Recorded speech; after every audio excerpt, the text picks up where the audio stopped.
ప్రభునామన హెబ్రోను సార్వత్రిక విశ్వాసులందరికీ హృదయపూర్వక వందనాలు తెలియజేస్తూ ఉన్నాను. స్థానిక సంఘ విశ్వాసులకు కూడా బాధ్యత కలిగినటువంటి వారు, సేవకులు, ఇతర సంఘాల్లో ఉన్న తెలంగాణ, ఆంధ్ర, అనేక జిల్లాల్లో మరియు ఇతర రాష్ట్రాల్లో, ఇతర దేశాల్లో ఉన్నటువంటి విశ్వాసులందరికీ ప్రభునామ వందనం తెలియజేస్తూ ఉన్నాను. ఎంతోమంది ఈ యొక్క వీడియోల ద్వారా వారు ఎడ్యుకేట్ అయినారు. వారికి ఇప్పటి వరకు తెలియని విషయాలు వారు తెలుసుకున్నారు. వారు ఎంతో సంతోషిస్తూ వారు తిరిగి వారి యొక్క ఆనందాన్ని మాకు తెలియజేస్తూ వచ్చినారు. ఎన్నో స్థలాల నుంచి మేము కాల్స్ పొందుకున్నాం. ఎంతోమంది వారి యొక్క సహకారం, వారు మాతో కూడా ఉంటామని నడుస్తామన్న మాటను బట్టి, వారిని బట్టి ప్రభువుకు వందనాలు తెలియజేస్తూ ఉన్నాం. ఈ యొక్క ప్రార్థన చేసుకోవడానికి ముందుగా ఒక చిన్న మాట బైబిల్ గ్రంథం చదివి ప్రార్థన చేసుకొని ఒక వీడియోను ప్రారంభించుకుందాం. యెషయా గ్రంథం 39వ అధ్యాయం, ఇది అందరికీ తెలిసినటువంటి వాక్యమే. 39వ అధ్యాయం 6వ వచనము, 7, 8 వచనాలు నేను చదువుతాను. రాబో దినములలో ఏమీ మిగలకుండా నీ ఇంటినున్న సమస్తమును నేటి వరకు నీ పితరులు సమకూర్చి దాచిపెట్టినది అంతయు బబులోను పట్టణముకు ఎత్తుకొని పోదునని సైన్యములకు అధిపతి యెహోవా సెలవిస్తున్నాడు. మరియు నీ గర్భమందు పుట్టిన నీ పుత్ర సంతను యాకోబు బబులోను రాజు నగరునందు నపుంసకులుగా చేయుటకై వారు తీసుకొని పోదురు. అందుకు హిజ్కియా, నీవు తెలియజేసిన యెహోవా ఆజ్ఞ చొప్పున జరుగుట మేలే. నా దినములలో సమాధాన సత్యములు కలుగునుగా. కానీ యెషయాతో నేను ప్రార్థన చేసుకున్నాను. ప్రేమ కలిగిన తండ్రి, జీవం వల్ల గొప్ప దేవా, నువ్వు మారని మార్పు చెందిన దేవా, నీ యొక్క అపారమైన ప్రేమను ఈ సమయంలో జ్ఞాపకం చేసుకుంటూ మీరు ఇచ్చిన రక్షణకై మీ స్తోత్రాలు తెలియజేస్తా ఉన్నా. ప్రభువా, నిజముగా నమ్మదగిన దేవుడుగా మా జీవితాల్లో మీరు ఉన్నందుకై మీ స్తోత్రములు. హెబ్రోను విషయంలో ప్రభువా మీరు చూపిస్తున్న కృపకై, ఏనాటికి ఆనాడు ప్రభువా మీరు చూపిస్తున్న నీ కనికరంకై, నీ అద్భుతమైన సహకారానికై, నీ బలమైనటువంటి శక్తికై మీకు స్తోత్రాలు తెలియజేస్తూ ఉన్నాను. ఓ ప్రభువా, నమ్మదగిన దేవుడు అని రుజువుపరుచుకుంటున్నందుకై మీకు వందనాలు చెల్లిస్తూ ఉంటున్నాను ప్రభువా. అంతేకాదు ప్రభువా, అనేకుల ప్రార్థనలు మీరు విన్నందుకై మీకు స్తోత్రములు.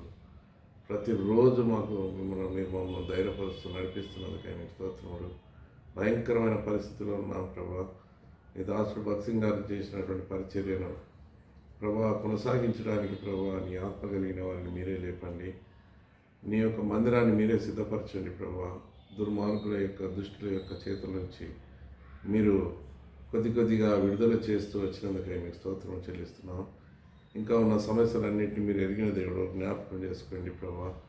వాటన్నిటి నుంచి విడుదల చేసి హెబ్రోనుకు ఆ రీతిగా సార్వత్రిక సంఘ విశ్వాసులందరికీ, సంఘంలో ఉన్నటువంటి సేవకులకు, బాధ్యత కలిగిన వారికి నెమ్మది కలుగున్నట్లు సాయం దయచేస్తూ వేడుకుంటూ మా సమయాన్ని ఆశ్చర్యకరంగా చేయండి. ఈ యొక్క వీడియో ద్వారా అనేకులకు మేలుకరంగా, ఆశీర్వాదకరంగా మీరే సిద్ధపరిచి చేయవలసిన వేడుకుంటూ సమస్తమైన మహిమగత ప్రభావం మీకు చెల్లిస్తూ యేసునామమున కొద్ది ప్రార్థన అడిగి వేడుకుంటున్నాము తండ్రి, ఆమేన్. ప్రియమైనటువంటి దేవుని బిడ్డలారా, మరి గత వారము జరిగిన విషయాలు మీతో పంచుకోవాలనుకుంటున్నాను. మొట్టమొదటిగా గత శనివారము మరి ఉదయకాలంలోనే కొంతమంది, అనగా ఒక 20 మంది హెబ్రోను పైకి దాడికి వచ్చినారు. హెబ్రోను తిరిగి వారి యొక్క హస్తగతం చేసుకోవాలని, హెబ్రోను తిరిగి వారి యొక్క స్వాధీనంలోనికి తీసుకొని రావాలన్న ఆశ కలిగి, దురుద్దేశం కలిగి కొంతమంది వచ్చినారు. వారిలో ముఖ్యమైనటువంటి వారు ఈ యొక్క ఫేక్ సొసైటీ అని చెప్పబడుతున్నటువంటి దానికి చైర్మన్గా నియమింపబడినటువంటి పెద్దలైనటువంటి వారు జాన్ సుందర్రావు గారు దానికి నాయకత్వం వహిస్తూ స్టీఫెన్ చిన్నప్ప గారితో సహా అనేకులను తీసుకొని వచ్చి హెబ్రోన్ యొక్క ఆఫీసులకు చొరబడి హెబ్రోను ఆఫీసును స్వాధీనం చేసుకోవడానికి ప్రయత్నం చేసినారు. దాంట్లో భాగంగా నేను వారిని ఎదిరించడం జరిగింది. నాతో పాటు కొంతమంది స్థానిక విశ్వాసులు కూడా ఎదిరించినారు. దాంట్లో నాకు ఒక గాయమైంది. దేవుని నామమును బట్టి నేను మీ అందరి ముందు నేను చెప్తా ఉన్నాను, అయ్యా వీరాచారి, నువ్వు ఒక మాట పలికినావు, అతనే కోసుకున్నాడు కత్తి తీసుకొని అన్నాడు. నేను ఇప్పుడు బైబిల్ పట్టుకొని నేను చెప్తా ఉన్నాను, ఇది నేను మాత్రం చేసుకున్న గాయం కాదు, మీ వాళ్ళ ద్వారా జరిగినటువంటి గాయము. నేను అబద్ధాలు చెప్పాల్సిన అవసరం నాకు లేదు. దేవుని ప్రజల ముందు అబద్ధంతో నిలబడాల్సిన అవసరం నాకు లేదు. దేవుని ముందు నేను అబద్ధాన్ని బోధించి అబద్ధాన్ని చెప్పి నిలబడే అంత ధైర్యం నాకు లేదు. సత్యం చెప్తా ఉన్నాను. మీరు సత్యం చెప్పగలుగుతారా? మీరు సత్యం చెప్పగలుగుతారా? బైబిల్ పట్టుకొని చెప్పగలుగుతారా మీరు చేసిన పనులు? ఎంత దురుద్దేశపూర్వకంగా దేవుని మందిరాన్ని మీరు స్వాధీనపరచుకోవాలని వచ్చినారు. అబద్ధికుడు అన్నావు, అబద్ధంతో పులిపిటెక్కుతున్నాడు అంటున్నావు. నేను అబద్ధాలతో పులిపిటెక్కాల్సిన అవసరం నాకు లేదు. నా పులిపిటి మీద ఏమాత్రం ఆశ నాకు లేదు. దేవుని కొరకు నేను బ్రతకాలని ఆశపడతా ఉన్నా. నా యొక్క పరిశుద్ధతను మీరు పోగొడతా ఉన్నారు. నా యొక్క విశ్వాస జీవితం మీద మీరు మరకలు వేస్తూ ఉన్నారు. నాకు ఎటువంటి మీ మీద దురుద్దేశం లేదు. మీ వ్యక్తిగత జీవితాల జోలికి నేను రాలేదు ఎప్పుడు. మీ వ్యక్తిగత జీవితం మిమ్మల్ని దేవుడు మీకు లెక్క అడుగుతాడు ఒక దినాన. నేనెప్పుడు మీ వ్యక్తిగత జీవితాన్ని దొంగ లంగాన్ని నేను ఎక్కడెక్కడ నేను అవన్నీ మాట్లాడేవాళ్ళు మాట్లాడతారు. దాని గురించి జవాబు చెప్పాల్సింది ఉంటే చెప్పాలి నువ్వు. కానీ నేను ఎప్పుడు నీ గురించి కానీ నీ అనుకున్న వ్యక్తుల గురించి కానీ నేను సూటిగా నేను వ్యక్తిగతమైన దూషణలకు పాల్పడలేదు. నేను ఒక సేవకుల కుటుంబంలో నుంచి వచ్చాను. నా కుటుంబం అంతా సేవలో ఉన్నారు. దేవుని మందిరం మీద ఉన్నటువంటి ఆప్యాయత, హక్కు, ఆ యొక్క దేవుని మందిరం ఉన్నటువంటి మక్కువ, దేవుని మందిరం నాశనం అయిపోతుందన్న ఒక బాధ, ఆ యొక్క బాధతో నన్ను ఈ పరిస్థితులకు తీసుకుని వచ్చింది. నాకు నేనుగా రాలేదు ఎబ్రోన్కు. కొంతమంది పిలవడం ద్వారా నేను ఎబ్రోన్కి వచ్చాను. అయితే దేవుని కొరకు నమ్మకంగా బ్రతకాలని ఆశపడతాను. అబద్ధాలతో ఏదో సాధించాలని నాకు లేదు. ఇది యెహోవా యుద్ధం. ఇది కత్తితే కానీ, కత్తి చేత కానీ, వింటి చేతన జరిగే యుద్ధం కాదు. దాని ద్వారా వచ్చే విజయం కాదు. దేవుని యొక్క శక్తి ద్వారా జరిగేటువంటి యొక్క గొప్ప విజయం ఇది. నేను ప్రయత్నం చేసినంత మాత్రం నా విజయం వచ్చేది కాదు. లేకపోతే నాకంటే బలవంతుడు ఇంకెవరైనా చేయడం ద్వారా వచ్చే విజయం ఇది కాదు. దేవుడు తన యొక్క కార్యమును ప్రారంభించినాడు. దేవుని ప్రజల పక్షంగా కార్యం ప్రారంభించినాడు. అనేక వేలాది మంది విశ్వాసులు చేస్తున్నటువంటి కన్నీటి ప్రార్థనకు జవాబును ఇవ్వడానికి సంకల్పించినాడు, ప్రారంభించినాడు. అది ఇదివరకే ప్రారంభమై ఉన్నది. ఆ ప్రారంభమైన ప్రక్రియలో కొన్ని ఒడిదొడుకులు జరుగుతున్నాయి అంతే. ఆ ప్రారంభమైన ప్రక్రియలో కొన్నిసార్లు మా యొక్క సహనం కూడా కోల్పోవాల్సి వస్తుంది తప్ప మా వ్యక్తిగత జీవితం అది కాదు. ఒకప్పుడు ఉన్నటువంటి జీవితం ఇప్పుడు ఆ జీవితంలో లేము. ఒకప్పుడు ఉన్నటువంటి మాటలు ఇప్పుడు మాట్లాడలేము. ఒకప్పుడు పోరాడిన పోరాటం విధానం ఇప్పుడు పోరాడలేము. ఎందుకంటే దేవుని కొరకు బ్రతకాల్సిన ఆశ కలిగి చివరి దినం వరకు దేవుని కొరకు సాక్షిగా దేవుని యొక్క సువార్త వాక్యాన్ని అనేకులకు బోధిస్తూ అనేకులను దేవుని వైపు ఆకర్షించాలి. సువార్త ద్వారా రక్షించబడాలి ఆశ కలిగి ఉన్నామే తప్ప అధికార దాహంతో కానీ, డబ్బు మీద వ్యామోహంతో కానీ, అధికార కాంక్షతో కానీ, పదవి కాంక్షతో కానీ, లేకపోతే ఇంకో దాని కొరకు ఆశపడి నేను కానీ నా కుటుంబం కానీ లేదు. ఎబ్రోన్లో ఉన్న విశ్వాసులు కూడా ఈరోజు నిలబడ్డారు అని అంటే వారు ఇప్పుడున్న పరిస్థితులను అవగాహన చేసుకోవడానికి చాలా సమయం పట్టింది, చాలా కాలం పట్టింది. ఇప్పుడు ప్రతి ఒక్క విశ్వాసికి ఒక అవగాహన వచ్చింది.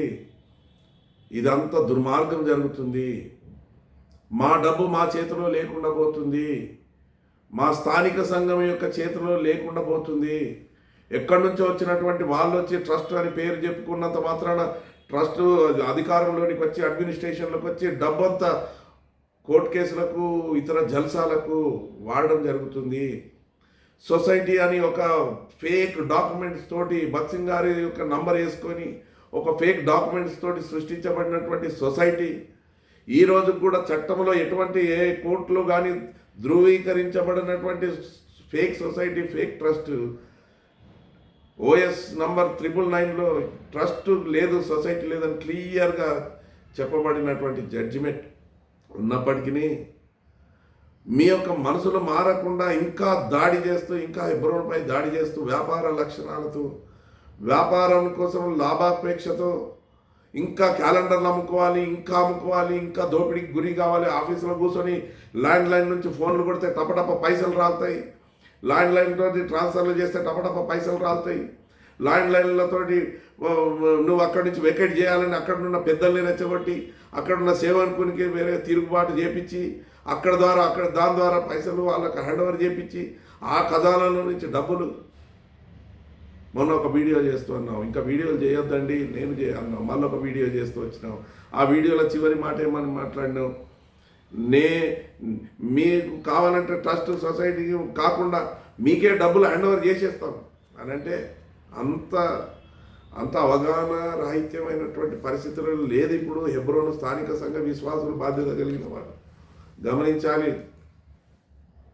నువ్వు ఇచ్చినంత మాత్రాన తీసుకోవడానికో, నువ్వు వద్దన్నంత మాత్రాన వదిలిపెట్టడానికో లేదండి వీరాచారి గారు, ఆ పరిస్థితుల్లో లేరు. నువ్వు అకౌంటెడ్ మనీ వీళ్ళకి అప్పచెప్పి అన్అకౌంటెడ్ మనీ వెనక నుంచి కోట్లు సాల్వ్ చేద్దామని ప్లాన్ చేస్తే ఇప్పుడు ఆ ప్లాన్ ఇప్పుడు ఎవరు వినే పరిస్థితులు లేరండి. మీరు ఎంత కలిసి గీ పెట్టుకున్నా హెబ్రోను అడ్మినిస్ట్రేషన్లో మీరు రాలేరు. ఈ పరిస్థితులల్లో మీకు ఒకవేళ 1-2 రోజులు మీరు అటు ఇటు మాట్లాడగలిగినా కూడా శాశ్వతమైన పరిష్కారం అంటూ మీ ద్వారా జరగదు హెబ్రోన్కు. ఆ కాలం చెల్లిపోయింది. ఇంకా అబద్ధాలు ఆడాల్సినటువంటి పరిస్థితులకు దిగజార్చకండి. దేవుని సేవకులను ఇంకా మోసపరచడానికి సిద్ధపడకండి. మీరు ఇచ్చినటువంటి ట్రాన్స్ఫర్ ప్రెమిసెస్ వెకేట్ చేయమని ఆ యొక్క మన పటం చెరువు ఆ యొక్క సేవకునికి ఇచ్చినటువంటి లెటర్ అదెంత ఘోరమైంది. ఎక్కడికి పోతాడండి? 40 సంవత్సరాలు సేవ చేసినాడు హెబ్రోను ఆ యొక్క విభాగాల్లో, హెబ్రోను సంఘాల్లో 40 సంవత్సరాల నుంచి సేవ చేసినటువంటి వ్యక్తిని నువ్వు రాత్రి లోపల నువ్వు వెకేట్ చేయమని ఒక లెటర్ పంపించినావు. 2 రోజులలో 3 రోజుల్లో వెకేట్ చేయమని నువ్వు లెటర్ ఇచ్చినావు. ఎక్కడికి పోతాడు ఆ వ్యక్తి? 40 సంవత్సరాలు సేవ చేసిన తర్వాత ఏ రోడ్డు మీద బతకాలైనా ఇప్పుడు ఎవరిని భయపెడతా ఉన్నావు? ఆ లెటర్ చూడడం ద్వారా ఇంకా ఇతర సేవకులు భయపడి వెంటనే నీకు కానుకలు సమర్పించి బంగారం సాంబ్రాణి బోలం నీకు సమర్పించాలనా? ఏం చేద్దాం అనుకుంటున్నావు? ఇది దుర్మార్గమైనటువంటి ప్రక్రియ. మేము సత్యంతో మాట్లాడుతున్నాం, దుర్మార్గంగా మేము కొట్లాడడం లేదు. ఉన్న ఎంతవరకు మాకు అవకాశం ఉందో దాంట్లోనే కొట్లాడుతూ ఉన్నాం.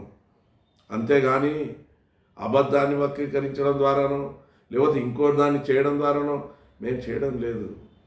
నువ్వే ఒక ఫ్రాడ్ సొసైటీ, ఒక ఫేక్ సొసైటీ పెట్టుకున్నప్పుడు మేము కూడా అర్హులమే. భక్సింగ్ గారి సొసైటీకి మేము కూడా అర్హులమే. హెబ్రోన్లో ఉన్నటువంటి విశ్వాసులందరూ అర్హులే. వాళ్ళందరినీ కాదని మీరు ఎక్కడి నుంచి వస్తారండి? అయినా నువ్వు పెట్టాలనుకుంటే భక్సింగ్ గారి సొసైటీ నువ్వు దాని మీదనే నువ్వు ముందటికి పోవాల్సింది. భక్సింగ్ గారి సొసైటీనే ముందరికి తీసుకుపోవాల్సింది. నువ్వు మళ్ళీ కొత్త బైలాస్ ఎందుకు తయారు చేసుకున్నావు? భక్సింగ్ గారి నంబర్ పెట్టి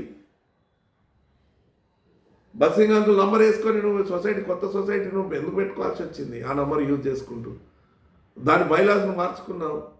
ప్రాపర్టీస్ అమ్ముకోవడానికి కావాల్సిన ఏర్పాట్లన్నీ దాంట్లో చేసుకున్నావు. 1/3 మెజారిటీ పెట్టుకొని అన్నీ రాసుకున్నావు. కొద్దిలో ప్రమాదం తప్పిందండి విశ్వాసులారా, కొద్దిలో ప్రమాదం తప్పింది. ఇప్పటికి కూడా ఇంకెన్నో విషయాలు ఉన్నాయి. ఎన్నో సంఘాలకు సంబంధించినటువంటి ఒరిజినల్ డాక్యుమెంట్స్ అన్నీ ఇంకా వీరాచారి గారి దగ్గరనే ఉన్నాయి. 100ల కొలది ప్రాపర్టీ డాక్యుమెంట్స్ ఉన్నాయి. అవన్నీ ఎక్కడ పోయినాయి? అవన్నీ ఏం జరిగినాయి? దాని మీద ఏమైనా కొలెటరల్ సెక్యూరిటీ పెట్టి ఏమైనా లోన్ తీసుకున్నారా, ఏం తీసుకున్నారు? ఇంకా రాబోయే రోజులల్లో ఇన్వెస్టిగేషన్లో బయటకు వస్తుంది తప్ప ఈ ఇనిషియల్ స్టేజ్లో మాత్రం అది బయటకు రాదండి. వస్తుంది తప్పకుండా. అయితే మనోధైర్యం చెడగొట్టడానికి, మనోనిబ్బరాన్ని చెడగొట్టడానికి చిన్న చిన్న ట్రిక్స్ ప్లే చేస్తూ ఉన్నారు. నా యొక్క ఇంజరీ ఆయన చేసుకుని ఆయన కత్తితో పొడుచుకున్నానంటే నాకెందుకండి? దేవుని మందిరంలో నేను అబద్ధం ఆడాల్సిన అవసరం నాకేముంది?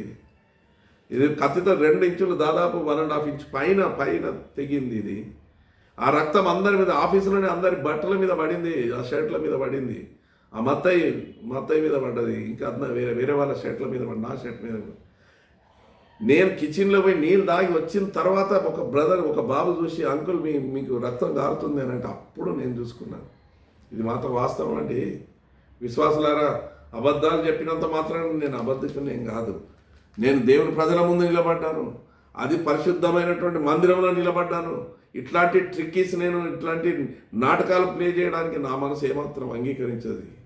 నేను వాక్యం చెప్పి నా చివరి దినం వరకు నేను దేవుని బిడ్డల కొరకు నిలబడాలన్న ఆశ కలిగినటువంటి వాడిని. నాకు మరణ భయం లేదు. 5 సార్లు ఆత్మహత్య ప్రయత్నం చేసుకున్నాను నేను. 2 సార్లు భారీ యాక్సిడెంట్ల నుంచి దేవుడు నన్ను తప్పించాను. ఈ పాటికి ఎప్పుడో ఈ 7 సార్లు సంపూర్ణమైపోయింది. ఎప్పుడో నేను చావవలసినటువంటి వాడిని, ఎప్పుడో నా సమాధి ఎముకలు తేలాల్సినటువంటి వాడిని నేను. నాకు దేని మీద ఆశ లేదయ్యా. డబ్బు మీద ఆశ లేదు, పొజిషన్స్ మీద ఆశ లేదు, దేని మీద భయం లేదు, మరణం మీద భయం లేదు. ఈరోజు చనిపోతే పరలోకానికి పోతా అన్న నిరీక్షణ ఉంది తప్ప నాకు ఏది అక్కర్లేదు. దేన్ని ఆశిస్తలేను. నువ్వు నా గురించి చెడ్డగా నువ్వు ప్రపగండ చేసినా, అబద్ధికుడాన్ని ప్రపగండ చేసినా, ఏమేమో రకరకాలుగా ప్రపగండ చేసినా, నాకు దేవుడు నా మనసులో నెమ్మది ఇచ్చినాడు. నేను చేసే ప్రతి పనికి నాకు దేవునితో నేను అడుగుతాను, ప్రభా, నా హృదయం కల్మషము అనేది నా హృదయంలో, నా నేరారోపణ, నా దోషారోపణ నా హృదయం చేస్తే నేను తప్పకుండా ఎవరినైనా, నాకంటే చిన్న వ్యక్తులనైనా నేను క్షమాపణ అడుగుతాను. ఆ మధ్యలో 2 వారాల క్రితం ఆ యొక్క మల్లాపూర్ డేవిడ్ను ఆయన నా మీదకి రకరకాలుగా నా వ్యక్తిగత జీవితం గురించి మాట్లాడడం జరిగింది. నేను కూడా కొంచెం కోపం పడి నేను 2 మాటలు మాట్లాడాల్సి వచ్చింది. తర్వాత నా మనసు బాధ అనిపించింది. హెబ్రోన్లో ఆఫీస్ ముందర బెంచ్ మీద కూర్చున్నప్పుడు అడగండి ఆ మల్లాపూర్ డేవిడ్ను పోయి, ఆ చిన్నవాడు నాకంటే, ఆయన కూడా క్షమాపణ అడిగినాను. అరుణ్ అడుగుతున్నా, అరుణ్ గురించి చెప్తా ఉన్నావు కదా. అరుణ్ ఒకవేళ నిజంగా ఆయనను నేను కొట్టాలని కాదు, నేను ఆయన కొట్టడానికి నేను ప్రయత్నం చేయలేదు. ఆ యొక్క తోపులాట జరిగింది తప్ప ఆ యొక్క సీట్లో నుంచి లేపడంలో జరిగిన సంఘర్షణ తప్ప ఆయన మీద నాకు ఎటువంటి వ్యక్తిగతంగా నేరం లేదు, కోపం లేదు. ఆయన నిజంగానే దేవుని యొక్క సేవకుడైతే, దేవుని ద్వారా పిలువబడిన వాడైతే ఈ యొక్క గుంపులో ఉన్నాడు. ఆయన ఈ గుంపులో ఉన్నాడంటే ఆయన తన యొక్క పిలుపును తప్పుదోవ పట్టించినట్టే, ఆయన దేవుని యొక్క పిలుపులో నుంచి పక్కకు తొలగిపోయినట్టే. ఎవరిని నేను బాధ పెడితే వాడు ఎంత చిన్నోడైనా నేను క్షమాపణ అడుగుతాను. ఒకవేళ ఆ పిల్లోడు కూడా ఏమన్నా నా విషయంలో బాధపడి ఉంటే నా క్షమాపణ నేను అడుగుతాను. నాకేం బాధ లేదు. నీ విషయంలో కూడా నాకు ఎటువంటి బాధ లేదు. అయితే నువ్వు చేస్తున్నది దుర్మార్గం వీరాచారి, నువ్వు చేస్తున్నది దుర్మార్గం. ఇంకా అనేకులను విశ్వాసం మోసపరుస్తూ ఉన్నారు. ఇంకా డబ్బు వ్యామోహంతో డబ్బు కోర్టుల కేసులు, అబద్ధ కేసులు వేస్తూ ఉంటాయి. ఆ యొక్క అడ్వకేట్ మీకు ఒక అబద్ధికుడు భలే దొరికినాడు మీకు. ఇన్ని రోజులు ఒక స్టోరీ ఉండే, ఇప్పుడు అబద్ధాలకు జనకుడే మీ ఎంబడి ఉంటున్నాడు. వాడే వచ్చి మందిరంలో ఫోటోలు తీస్తున్నాడు, వీడియో తీస్తున్నాడు. అటువంటి అడ్వకేట్ మాకున్నాడు, మీకున్నాడు. అటువంటి అడ్వకేట్లతోటి ఇంకా హెబ్రోన్ను ఇంకా నాశనం చేస్తూ ఉన్నారు. ఇది శాపం అండి. జాన్ సుందర్రావు గారు, ఇది శాపం అండి. మీకు తెలుసు ఇవి దుర్మార్గమైన ప్రక్రియ అని మీకు తెలిసి కూడా రోమిలకు రాసిన పత్రిక ఒక మాట మీకు జ్ఞాపకం చేస్తాను చూడండి. 1వ అధ్యాయంలో ఇట్టి కార్యమును చివరి వచనం ఇది చాలా ఉంది, అదంతా చదవాల్సిన సమయం లేదు. ఇట్టి కార్యములు అభ్యసించిన వారు మరణమునకు తగిన వారు అను దేవుని న్యాయ విధిని వారు బాగుగా ఎరిగి ఉండి వాటిని చేయుచున్నారు. ఇది మాత్రమే గాక వాటిని అభ్యసించు వారితో సంతోషముగా సమ్మతించుచున్నారు. స్టీఫెన్ చిన్నప్ప గారు, జాన్ సుందర్రావు గారు, అయ్యా మీరు ఆది నుండి ఉన్నటువంటి వారు, బక్సింగ్ అంకుల్ కాలం నుంచి ఉన్నటువంటి వారు, బాధగా ఉందండి మీ గురించి. రండి, మీకు ఒక స్థానం ఉంటుంది, ఆ వ్యక్తిని విడిచిపెట్టి రండి. మీకు కావాల్సిన పొజిషనా 4 రోజులు మీకు ఇక్కడ నిలబడండి, స్థానిక సంఘంతో నిలబడండి, సత్యం కొరకు నిలబడండి. కొంచెం కష్టమైన ఒక సమయంలో దేవుడు మిమ్మల్ని మయంపరుస్తాడు. వాటిని ఇది మాత్రమే కాక వాటిని అభ్యసించి వారితో సంతోషంగా సమ్మతించుతున్నారు. వాళ్ళతో మీరు సమ్మతిస్తూ ఉన్నారు. అక్రమమైన వాటిని మీరు సమ్మతిస్తున్నారు. అక్రమమైన వారితో మీరు సమ్మతిగా నడుస్తున్నారు, కూడి నడుస్తున్నారు. చాలా బాధాకరం, చాలా బాధాకరం. అబద్ధానికి జనకుడు, ఆ జనకుడు అయినటువంటి వ్యక్తి వీడియోలు తీస్తూ ఉన్నాడు. వచ్చి ఇక్కడ వీడియోలు తీసి ఇంకా న్యూసెన్స్కు అజ్యం పోస్తూ ఉన్నాడు. అటువంటి అడ్వకేట్ని ఉన్నాను దగ్గర. ఈరోజు కోర్టు కేసుకు ఒక ఇండివిజువల్గా, ఒక డివోటీగా నేను ఒక కేసు వేసి, నేను ఇంకా 2 మిత్రులతో కలిసి, 3 కలిసి హైకోర్టులో చీఫ్ జస్టిస్ దగ్గర దిసభ్య ధర్మాసనం అంటే 2 డబుల్ బెంచ్ దగ్గర వేసిన జడ్జిమెంట్ ఎంత వక్రీకరించి, మరి ఆ వ్యక్తికి వచ్చి చదువుకున్నాడో లేదో ఆ వ్యక్తి వచ్చి వీరాచారికి చెప్తా ఉన్నాడు, కంగ్రాచులేషన్స్ అంట. విన్ని అర్థం చేసుకోలేనటువంటి దుస్థితిలో ఉన్నారండి. కొట్టివేసిందని మ్యాటర్ పెడతా ఉన్నారు వాట్సాప్లో. అలా కొట్టివేయలేదండి, మాకు ఒక ఆర్డర్ ఇచ్చింది, మాకు సింగిల్ బెంచ్లో వేయండి అని. రివ్యూ పిటిషన్ వేయమని ఆర్డర్ ఇచ్చింది. రివ్యూ చేసుకోండి, మీరు వేసిన కేసు ఇంతకుముందు ఏదైతే జడ్జిమెంట్ ఇచ్చిందో 2 కలిసి చేస్తున్నటువంటి ఆ యొక్క జడ్జిమెంట్ కొరకు వచ్చిన దాని మీద రివ్యూ పిటిషన్ వేసుకోండి అని ఒక ఆర్డరే చీఫ్ జస్టిస్ గారు ఇచ్చినారు. దాన్ని కొట్టేసినారని ప్రాపగండా చేస్తూ ఉన్నారు. ఈరోజు అది కూడా ఇంకా అంత అద్భుతమైన మాట అంటే, ఆ చీఫ్ జస్టిస్ గారు ఏమన్నారు, ఈరోజే ఆర్డర్ను వాళ్ళకి హ్యాండ్ ఓవర్ చేయమన్నారు. ఈరోజు హ్యాండ్ ఓవర్ చేయడం ద్వారా ఏమవుతుందంటే, మేము రేపు మళ్ళీ ఆ రివ్యూ పిటిషన్ మేము ఫైల్ చేయడం జరుగుతుంది. ఆ రివ్యూ పిటిషన్ సోమవారం బెంచ్ మీదకి వస్తుంది. తప్పకుండా దేవుడు న్యాయం తీరుస్తాడు, ఏదో ఒక పక్షంగా న్యాయం తీరుస్తాడు.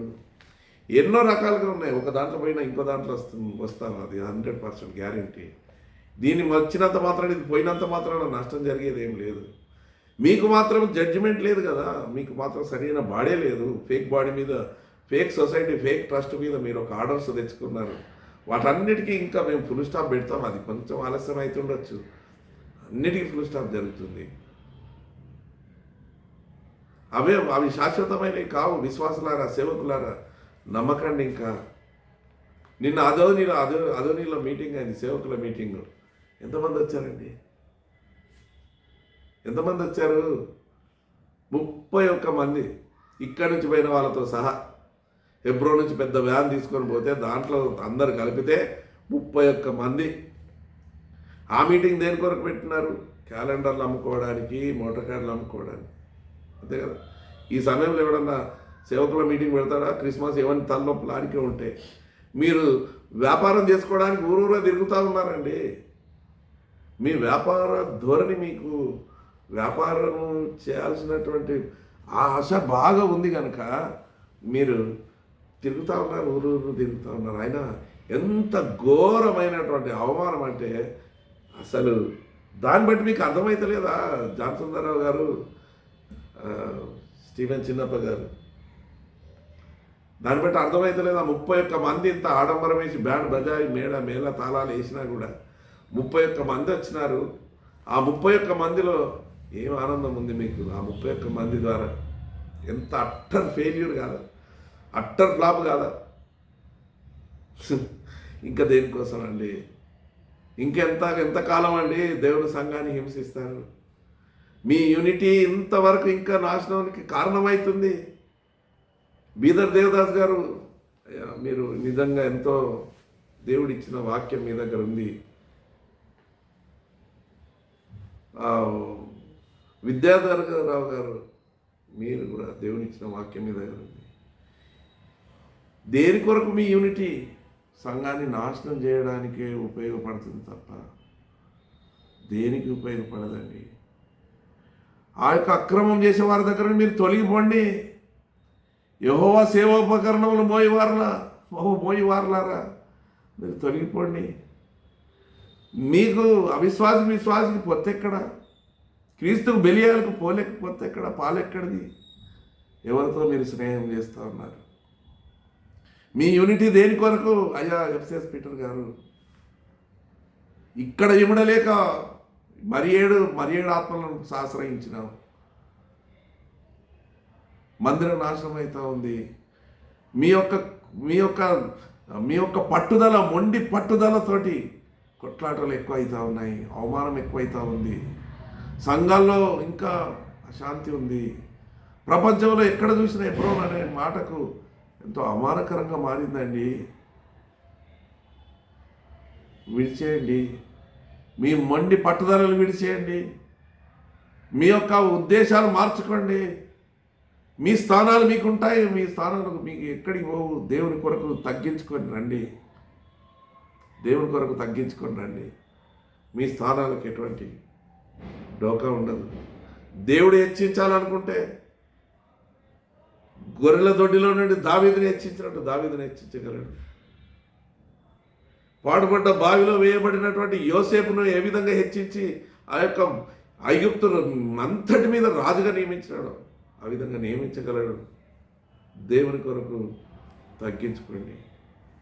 చివరి దినాల్లో ఉన్నామన్న ఆ యొక్క అవగాహన కలిగి ఉండండి. చివరి దినాలు దేవుడు మీకు వాక్యం ఇచ్చినాడు, చక్కని వాక్యం ఉంది మీ దగ్గర. అయితే ఆ వాక్యం ఇక్కడ నిష్ఫలంగా మారిపోతూ ఉంది.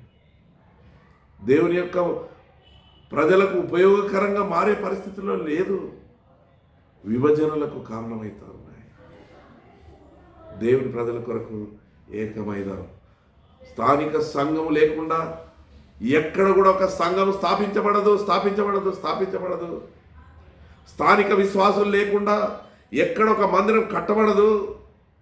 అలాగే భక్సింగ్ అంకుల్ కూడా స్థానిక విశ్వాసులను తీసుకొని మందిరాన్ని ఏర్పాటు చేసినాడు. స్థానిక విశ్వాసులనే పెద్దలుగా నిర్ణయించినాడు.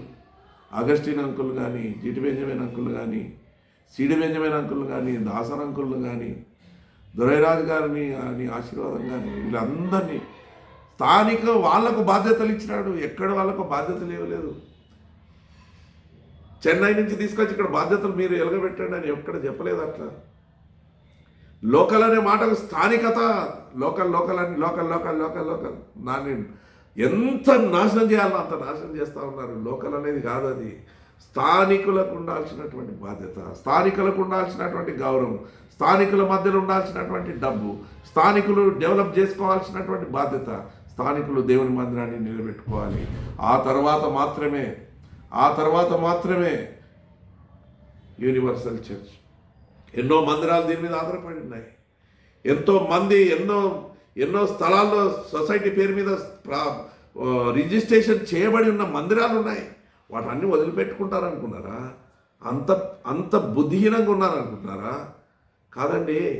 ఎన్నో సొసైటీ భక్త సింగ్ అంకులు ఏదైతే సొసైటీ ప్రారంభించిన ఆ సొసైటీ మీద ఎన్నో సంఘాలు రిజిస్ట్రేషన్ అయి ఉన్నాయి. ఎన్నో సంఘాలు దాని మీద స్థాపించబడి ఉన్నాయి. భక్త సింగ్ అంకులు స్థాపించబడినటువంటి 114/71 ఆ యొక్క సొసైటీని డైవర్ట్ చేస్తూ సొసైటీ నుంచి ట్రస్ట్ కిందికి ట్రాన్స్ఫర్ చేసుకొని కొన్ని ప్రాపర్టీస్ చేసుకున్న వారు లేరా? వాటన్నిటిని విడిచిపెడతారనుకుంటారా? అది అసాధ్యమండి. మీరు ఏదో లోకల్ అని మాకేం 4 గోడలు కాదు మాకు కావాల్సింది. సార్వత్రికం కావాలి, సార్వత్రిక సంఘం ఉండాలి చేతిలో. అందరు విశ్వాసులు, అందరి భారతదేశంలో ఉన్నటువంటి సేవకులందరూ హెబ్రోన్ గొడుగు కింద ఉండాల్సిందే. తెలంగాణ రాష్ట్రంలో ఉన్నటువంటి సేవకులు, సంఘాలన్నీ హెబ్రోన్ గొడుగు కింద ఉండాల్సిందే. ఆంధ్రప్రదేశ్లో ఉన్నటువంటి సంఘాలు అన్నీ అది ట్రస్ట్ అయిన సొసైటీ అయిన మొత్తం టోటల్ భక్త సింగ్ అంకుల్ సొసైటీ కింద ఆ యొక్క హెబ్రోను పేరు మీద ఉండాల్సిందే. అదే యూనివర్సల్ చర్చ్.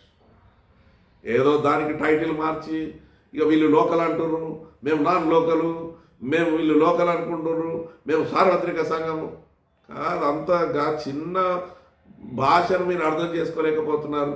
ఆ చిన్న చిన్న చెప్పి మీకు దానికోసం ఎక్స్ప్లెనేషన్ ఇవ్వాల్సినంత కర్మ పట్టింది అని అంటే మీరు ఎంత గనులో చెప్పండి. ఇక దీన్ని బట్టి లోకల్ అనే మాటను మీరు దానికి ఎంత వక్రీకరించి ఏదో చెడగొడదామనుకున్నారు. మీరు చెడగొట్టినా కాదు. లోకల్లో నుంచి స్థానిక సంఘంలో నుంచి అడా కమిటీ వేయాల్సిందే, వేస్తారు కంపల్సరీ. అదే రీతిగా ప్రతి జిల్లా నుంచి తెలంగాణ, హైదరాబాద్లో ఉన్నటువంటి ప్రతి ఏరియా వైజ్గా ఆ యొక్క బాడీలో యూనివర్సల్ బాడీలోకి చేర్చడం జరుగుతుంది. ప్రతి జిల్లా నుంచి ఇద్దరిద్దరు చొప్పున చేర్చడం జరుగుతుంది. ప్రతి రాష్ట్రం నుంచి చేర్చడం జరుగుతుంది. ప్రతి దేశం నుంచి కూడా రిప్రజెంటేషన్ ఉంటుంది. ఇది సార్వత్రిక సంఘం. మేము చిన్నప్పటి నుంచి చూసినాం, నువ్వు మొన్న చూసినావు. నువ్వే గిన్ని మాటలు మాట్లాడితే మేమేమనాలి? మళ్ళీ భక్త సింగ్ అంకుల్ కూడా మా ఇంటికి వచ్చినాడు, ఫిలిప్ అంకుల్ మా ఇంటికి వచ్చినాడు, అగస్టిన్ అంకుల్ మా ఇంటికి వచ్చినాడు. ఇంతమంది మా ఇంటికి వచ్చి దేవుని సన్నిధిని మేము కలిగి ఉన్నాము, దేవుని మందిరం కలిగి ఉన్నాము. పుట్టుక నుంచి దేవుని మందిరం తెలిసిన వాళ్ళము. హెబ్రోను యొక్క సంస్థాగతమైనటువంటి సమస్యలు మేము ఎరిగినటువంటి వాళ్ళము. హెబ్రోను యొక్క దైవజనుడు భక్త్ సింగ్ గారు ఉద్దేశించిన ఉద్దేశం మాకు చిన్నప్పటి నుంచే మాకు అర్థమైనటువంటి వారు. మేమేమనాలండి? ఏం మాట్లాడాలి? ఇంకా నువ్వు గీత చిన్నదానికి కుసు అంటున్నావు. మాకు అన్నీ తెలిసి మేము మాట్లాడలేకపోతున్నాం. ఎందుకంటే పిల్లలు అరుచుకుంటున్నారు అన్నట్టు మేము వదిలిపెడుతున్నాం అంతే తప్ప మాకు తెలియక కాదు, మేము మాట్లాడక కాదు. సార్వత్రిక సంఘానికి ఒక గుర్తింపు ఉంది. ప్రపంచంలో ఉన్నటువంటి హెబ్రోను సంఘాలన్నీ హెబ్రోను గోల్కొండ చౌరస్తా ఆ యొక్క మందిరం కింద నీడ కింద ఉంటాయి. మీరు అనుకుంటున్న సొసైటీ మా చేతులు ఉంది, అవి కాదండి. సొసైటీ 71లో ప్రారంభమైంది. మరి మందిరం ఎప్పుడు ప్రారంభమైంది? దానికంటే ముందే ఎన్నో మందిరాలు ప్రారంభమైనాయి. వాటి సంగతి ఏంటి? నీకు సొసైటీ ప్రారంభమైందని 71 ప్రారంభమైంది నీకు మొన్న తెలిసింది. అసలు మీకు 2013 దాకా మీకు భక్త సింగ్ అంకుల్ అంటే తెలియదు మీకు. మరి మేమేమనాలండి? హెబ్రోన్లో బాప్తిజం పొందిన వాళ్ళం మేమేమనాలి? విబిఎస్ అటెండ్ అయిన వాళ్ళం, సండే స్కూల్ అటెండ్ అయిన వాళ్ళం, యూత్ క్యాంపులు అటెండ్ అయిన వాళ్ళం, కాన్వకేషన్ అటెండ్ అయిన వాళ్ళం మేమేం చెప్పాలి? మరి నువ్వు సార్వత్రిక సంఘం యూనివర్సల్ చర్చ్ అంటే మేమేమనాలి? ఏం నోరు మూసుకోవాల్సి వస్తుంది? ఏం పసిపిల్లోడు మాట్లాడినట్టుంది. కేకలేస్తున్న పసిపిల్లోడు కేకలేస్తాడు చూడు, అట్లుంది తప్ప ఏముంది దాంట్లో? మనుషులను, విశ్వాసులను తప్పుదోవ పట్టిస్తున్నావు తప్ప ఏం లేదు దాంట్లో. విశ్వాసులను డైవర్ట్ చేయడానికి తప్ప ఈ లోకల్, నాన్ లోకల్ అనో లేకపోతే యూనివర్సల్ అనే మాట తీసుకొస్తున్నారు. ఇన్ని సంవత్సరాలు ఎఫ్సిఎస్ పీటర్ గారు 8 సంవత్సరాలు దాదాపుగా, వీరాచారి యొక్క సొసైటీ దాదాపు 7-8 సంవత్సరాలు, 2013 10 సంవత్సరాలు దాదాపు. ఇన్ని సంవత్సరాలు చేసినటువంటి పరిపాలనలో ఎంత బ్యాలెన్స్ ఉందనంటే నిన్న బెనహర్ గారి ఛానల్లో, రక్షణ ఛానల్లో ఆ యొక్క రవి తిమోతి అనే ఒక బ్రదర్ వచ్చినాడు, లైవ్ డిబేట్లోకి వచ్చినాడు. రూబెన్ గారితో మాట్లాడుతూ వీటికి ఆన్సర్ ఇవ్వమంటే ప్రశ్న వేసినప్పుడల్లా మీరు ఇది మంచి క్వశ్చన్ వేసినారు, మంచి క్వశ్చన్ వేసినారంటారు. ఒక్క మంచి ఆన్సర్ ఎన్నడూ రాలేదు ఇప్పటి వరకు. మీరు చూసుకోండి, వీడియో అంతా చూడండి, కనీసం ఒక 50 సార్లు అని ఉంటాడు. మీరు మంచి ప్రశ్న వేసినారు, మంచి జవాబు ఒక్కటైనా చెప్పాయా రవి గారు, రవి తిమోతి గారు? ఒక్క మాటకు కూడా జవాబు చక్కగా చెప్పకపోతే అన్నిటికీ మంచి. ఆఖరికి 4 చెక్కులు చూపించినాడు. 1 కోటి, 4 కోట్ల 5 కోట్ల రూపాయల దాదాపు ఇంకెన్నో చెక్కులు ఉన్నాయి. దానికి ఆన్సర్ ఏమో నాకు అన్నీ తెలియదు అంటాడు. ఆ పైసలు మీ 8 సంవత్సరాలు పరిపాలించిన పైసలు అవన్నీ ఎక్కడ ఉన్నాయి నాయన అంటే అవన్నీ ఇన్కమ్ ట్యాక్స్, అంటే పైసలు కూడా ఇన్కమ్ ట్యాక్స్ ఆఫీసులో పెట్టచ్చునా మీరు? పైసలు ఆ కాగితాలు ఇన్కమ్ ఏదైతే ఇన్కమ్ ట్యాక్స్ అసెస్మెంట్స్ అన్నీ మొత్తం పేపర్లు పైసలు అన్నీ తీసుకుపోయి అక్కడ భద్రంగా పెట్టొచ్చుదా? ఎన్ని కోట్లు పెట్టొచ్చింది చెప్పండి?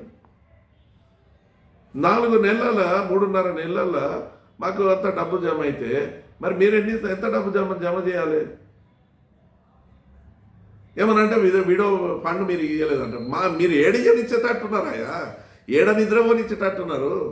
ఆ వీరాచారి అంటాడు, నేను 3 నెలలు లేకపోతే పెట్ట కొట్లాడుకోండి.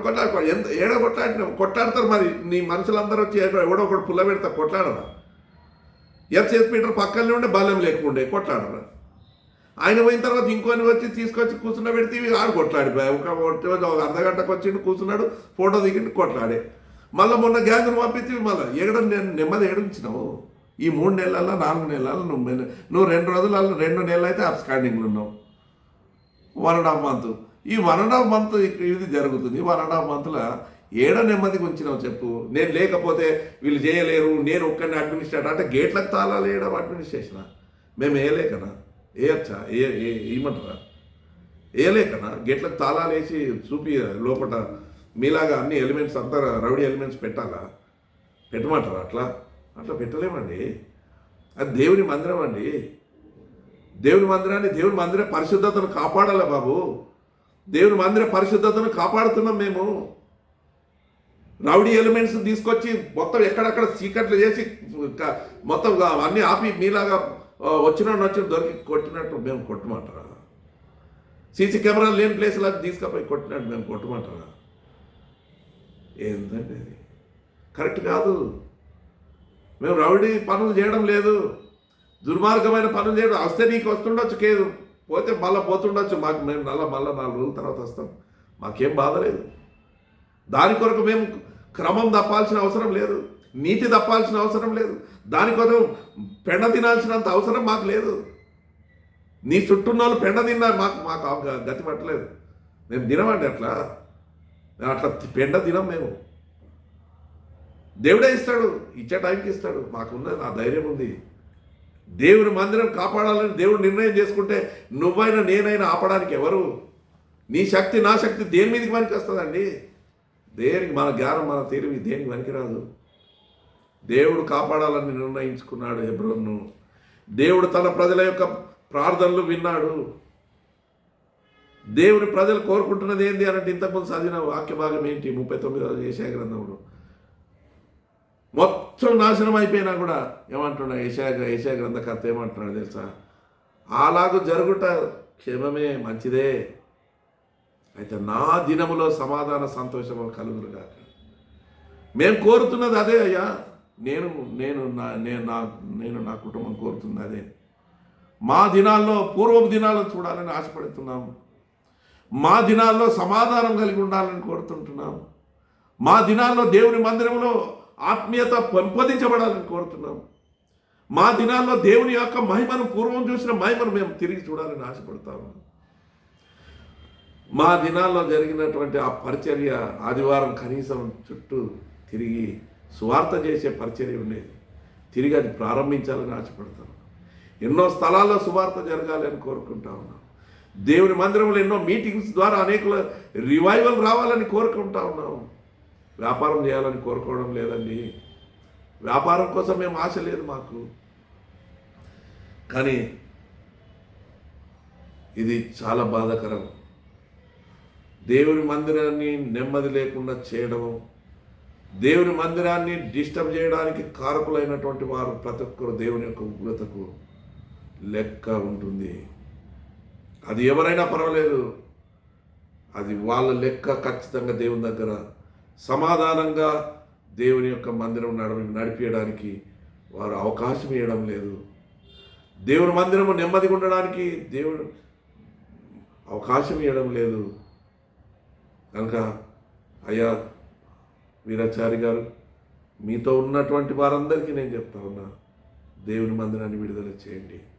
మీ వ్యాపారం మీరు చేసుకోండి, ఎక్కడైనా మీరు ఏమన్నా ఏం చేసుకుంటే చేసుకోండి, లేదా ఒక మంచి జడ్జిమెంట్ తీసుకొని రండి. ఈ యొక్క ప్రాపర్టీ, ఈ యొక్క సొసైటీ జెన్యూన్ది, ఈ యొక్క సొసైటీ కరెక్టు 114 అనే 71 అనే ఒక డాక్యుమెంట్ ఏదైతే వీరాచారి నడుపుతున్నాడో ఆ సొసైటీ సరి అయినదే అని చెప్పుకొని రండి. అయ్యా వీరాచారి, నీకు రెడ్ కార్పెట్ వేస్తా, నేను దగ్గరుండి నీకు రెడ్ కార్పెట్ వేస్తా. కానీ అబద్ధ పేపర్లు పెట్టుకొని ఈ సొసైటీ ట్రస్ట్ వాళ్ళు నడమంత్రం వచ్చిన వాళ్ళు 2004లో పుట్టిన వాళ్ళు ఎట్లా పుట్టినో తెలియదు. దీంట్లో బగర్ లైన్లో వచ్చి కలిసేసారు. ఇట్లా బగర్ లైన్లో కలిసి మేము కూడా దీనికి ఓనర్లు అంటుండ్రు. వాళ్ళు ఒక దిక్కు వీళ్ళు ఓనర్లు అంటుండ్రు. నిన్న ఆ యొక్క రవి తిమోతి అంటూ వీఆర్ ద ఓనర్స్. ఎక్కడికి వెళ్ళి వచ్చిందని ఆయన, మీరు అంతా ఓనర్స్. ఎంతమంది ఉన్నారో చెప్పండి ఓనర్స్? మీరు ఎంతమంది ఉన్నారు మొత్తం? అబ్బా, ఎవరి కాడే ఓనర్స్ అనుకుంటున్నారు. ఎంత బరిదెగించున్నారయ్యా మీరు, ఎంత బరిదెగించి నా ఆస్తి నాకే చెందదయ్యా, నా ఆస్తి నాకు చెందదు, నేను సంపాదించిన ఇల్లు నాకు చెందదు. ఒకవేళ అది నా పేరు మీద ఉన్న నేను కన్ను మూసిన మరుక్షణం నా కొడుకో నా బిడ్డ వచ్చి డెత్ సర్టిఫికేట్ పెడతారు, పెట్టి వాళ్ళు సంతకం పెట్టేసుకుంటారు, ట్రాన్స్ఫర్ అయిపోతుందయ్యా. అటువంటిది దైవజనుడు భక్తింగంకులు ఎంతోమంది సేవకులను సిద్ధపరిచిన ఆ స్థలము, తన కుటుంబానికి కూడా చెందకుండా చేసినటువంటి ఆ స్థలానికి నేను ఓనర్ అని చెప్పుకోండి. సిగ్గు శరం ఏమైనా ఉందా మీకు? సిగ్గు ఏమైనా ఉందా? ఓనర్ అని చెప్పుకుంటా ఉన్నాం. దేవుని మందిరం అది, విశ్వాసుల కొరకు ఏర్పరచబడిన మందిరము, అనేకులు తర్బీదు చెందవలసినటువంటి స్థలము, అనేకులు బాప్తీసం తీసుకోవాల్సినటువంటి స్థలము. నీ ఇల్లే నీది కానప్పుడు, నా ఆస్తి నాది కానప్పుడు దేవుని మందిరం నీకెట్లా చెందుతుంది? రావాలే, కూర్చోవాలి, పరిచయం చేయాలి, పోవాలి. ఇది దేవుని యొక్క ఉద్దేశం. మనకున్న భాగ్యం ఏందో తెలుసా? ఈ భూమి మీద మనము నిన్నటి వారమే. నిన్న జరిగితే బేస్తవారం, గురువారం అనేది మన జీవితంలో రాదు కనుక ఈరోజు డెత్ డే ఉంటుంది మనది కనుక డెత్ డే అంటారు దీన్ని. కనుక యోబు గ్రంథకర్త ఏమన్నా మనం నిన్నటి వారమే కనుక నిన్నటి వారికి గిన్నె ఆశలు ఎందుకయ్యా? ఓనర్ అని చెప్పుకుంటున్నావు, ఒక్క ఆన్సర్ చక్కగా చెప్పలేకపోయినావు.